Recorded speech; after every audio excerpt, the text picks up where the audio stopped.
আসসালামু আলাইকুম ভিউয়ার্স, আপনারা সবাই কেমন আছেন? আশা করি আপনারা সবাই ভালো আছেন। তো আজকে আমি বেগুন দিয়ে চাপা শুটকি রান্না করে দেখাবো। তো খুব টেস্ট হয় এই রান্নাটা, এই জন্য আমি ভাবলাম আপনাদের সাথে একটু শেয়ার করি। তো এই জন্য আমি গোল বেগুনটা আমি কেটে নিয়েছি এভাবে টুকরো করে। আর এখানে আমি চাপা শুটকি নিয়েছি। আর এখানে হালকা একটু আদা রসুন জিরা পেস্ট, আর এখানে পেঁয়াজ রসুন নিয়েছি কেটে। তো আমি চাপাটাকে ভালো করে ধুয়ে নিয়েছি, এগুলোকে কেটে নিয়েছি। তো একটা আমি দেখানোর জন্য রেখে দিয়েছি। তো আমি এই চাপাগুলোকে আমি এভাবে কেটে নিয়েছি, যেন এগুলোর কাঁটাগুলো অনেক লম্বা লম্বা হয়ে থাকে, যেন একটু ছোট হয়, তাড়াতাড়ি গলে যায় কাঁটাটা, সেজন্য আমি এভাবে কুচি কুচি করে কেটে নিয়েছি। তো আপনারা চাইলে এভাবে কেটে নিতে পারেন।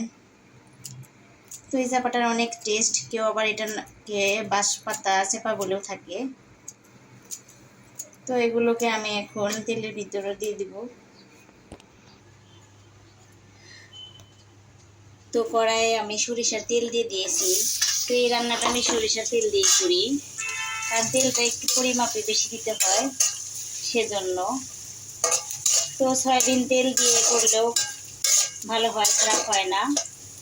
তো আমার কাছে মনে হয় যে যেহেতু তেল একটু বেশি লাগবে, সেহেতু আমি সরিষার তেল দিয়ে খাই। তো আমি সরিষার তেল দিয়ে এটা করে থাকি। তো পেঁয়াজটাকে হালকা একটু ভেজে নেব। তো আমাদের পেঁয়াজটা সফট হয়েছে একদম। তো একদম সফট করে ভেজে নিয়েছি পেঁয়াজটাকে। আমি এখন দিয়ে দিব, এখন হচ্ছে শুটকিগুলো দিয়ে দিব এখন। তখন আমি পেঁয়াজে সবগুলো উপকরণ দিয়ে দিব আস্তে আস্তে। এখন এখানে দিয়ে দিব আমি হলুদের গুঁড়ো। তো যেহেতু আমি বেগুন দিয়ে রান্না করব, সেহেতু আমি এখানে একটু আদা রসুন পেস্ট দিয়ে দিচ্ছি। সেটা না দিলেও হয়, অনেকে দেয় না, যে শুটকির সেন্ট এমনিতেই অনেক বেশি, তো দিতে হয় না। তো আমি আবার যেহেতু বেগুন দিয়ে রান্না করবো, সেহেতু আমি দিয়ে দিলাম একটু, একটু ভালো লাগে, তো আমি এভাবেই করে থাকি, সেজন্য দিয়ে দিলাম। তো আর এখানে মরিচটা তো অনেক বেশি ঝাল ঝাল করে এটা করলে ভালো লাগে, সেটা তো আমি ঝোল করে রান্না করবো না, একদম ভর্তার মতো করে ধরবো।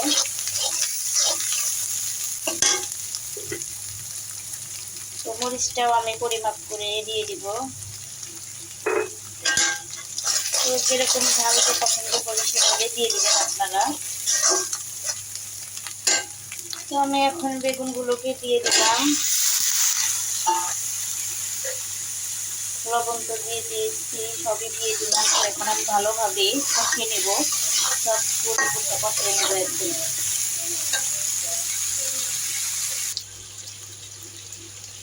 তো আমরা বেগুনটাকে কষিয়ে নিচ্ছিলাম। তো বেগুনটা কষিয়ে নেওয়া হয়ে গেছে প্রায়। তো আমি এখানে একদম কম করে ঝোল দিয়ে দিব।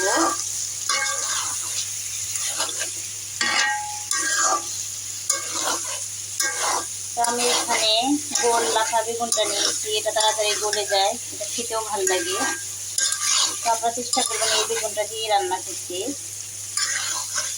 তো এখানে এখন আমি খুব কম পরিমাপে পানি দিয়ে দিব। সো ভিউয়ার্স, আমাদের হয়ে গেছে শুটকি রান্না, দেখতেই পাচ্ছেন কতটা সুন্দর। তো খেতে খুবই সুস্বাদু, অনেকটা ফ্লেভার বের হয়েছে। তো দেখতেই পাচ্ছেন কোনো ধরনের কাটা নেই, কারণ আমি ওইভাবে কেটে দিলাম যে, সেজন্য কাটা নেই। তো আপনারা চেষ্টা করবেন ওভাবে কুচি কুচি করে কেটে দেওয়ার জন্য, টুকরো টুকরো করে ছোট ছোট, তাহলে আর কাটা বাঁধবে না।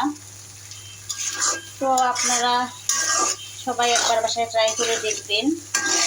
তো খুবই টেস্ট হয় এটা রান্না করলে এইভাবে। তো আজকের মতো ভিডিও এই পর্যন্তই।